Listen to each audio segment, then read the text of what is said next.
But maturity ఒకటే, love లో ఇమ్మెచ్యూరిటీయే ఉంటదేమో maximum time. I mean emotional గా ఆలోచిస్తాం కదా, ఇప్పుడు ఎంత లాజికల్ గా ఆలోచించి సఫకేషన్ ఇదంతా పెట్టినా వెన్ యూఆర్ అలోన్ గుర్తొస్తారు కదా.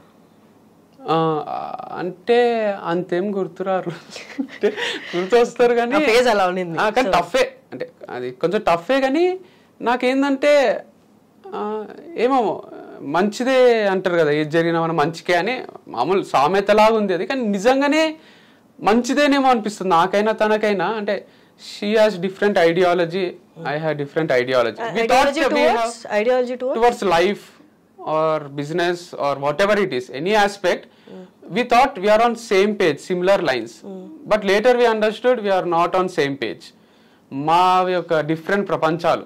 ఇప్పుడు ఏంటి మీ కరెంట్ సిచ్యువేషన్ ఏంటి, పెళ్లి మీద మీ ఒపీనియన్ ఏంటి? ఇప్పుడు ఇంకోటి చేసుకుంటారా? అసలు వద్దనిపించింది కొన్ని రోజులు, ఇప్పుడు కూడా వద్దనే ఉంది. అంటే నాకు ఇప్పుడు ఏమనిపిస్తుంది అంటే, ఆడపిల్లలతోని ఫ్రెండ్స్ లాగా ఉంటారు, క్లోజ్ అయితే కొన్ని బెనిఫిట్స్ ఉంటాయి.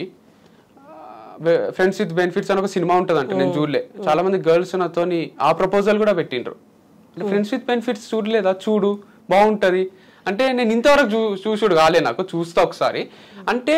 చూడొద్దులేండి, అవసరం లేదు. దట్స్ డిఫరెంట్ వే, మీకు సెట్ కాదు. అదే నాకు సెట్ కాదు అనిపించింది ఆ టైటిలే. సో నేను అదంతా వద్దు అనుకునే మ్యారేజ్ అనే కాన్సెప్ట్ పట్టుకున్నా. ఇప్పుడు డివర్స్ అయినాక అనిపించింది, ఇట్లా జస్ట్ గర్ల్స్ తో ఫ్రెండ్స్ లాగా ఉండాలి, ఏం ఎక్స్పెక్టేషన్స్ పెట్టుకోరాదు, నార్మల్ గా వాళ్ళతో. ఇప్పుడు బాయ్స్ తోని మా క్రికెట్ టీమ్మేట్స్ తో ఉంటాం చూడండి, అట్లా పార్టీ చేసుకుంటే కూడా కుక్ చేస్తుండాలి వాళ్ళు. మా ఇంటికి మా అన్న ఫ్రెండ్స్ గర్ల్స్ బాయ్స్ వస్తుండ్రి, మా మమ్మీ బిర్యానీ చేసి పెడితే అందరు జోకులు వేసుకుంటుండ్రి, నవ్వుకుంటుండ్రి, ఇట్లా హై ఫైల్ ఇచ్చుకుంటారు, నార్మల్గా ఉంటారు. ఆ లైఫ్ స్టైల్ కాలేజ్ ఉన్నప్పుడు ఎట్లయినా ఎంజాయ్ చేయలే. పెళ్లి అని డిఫరెంట్ జోన్లోకి వెళ్ళిపోయినా. ఇప్పుడన్నా చెయ్యిస్తే బాగుంటుంది, అది కూడా చూడాలి కదా అనిపించింది. కానీ నా భయం ఏంటంటే, ఆ ప్రాసెస్ లో మళ్ళీ లవ్ లో పడతా నేను.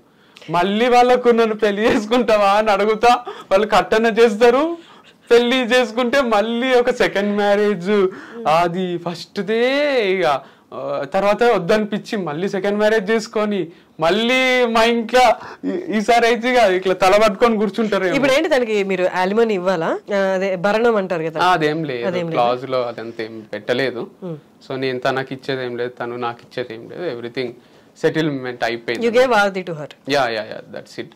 అది కూడా పెద్ద హ్యూజ్ రెస్పాన్సిబిలిటీ, అంత సింపుల్ ఏం కాదు అది. ఎందుకంటే ఆ ఎంప్లాయీస్ అది చూసుకోవాలంటే ఇట్స్ టూ టఫ్.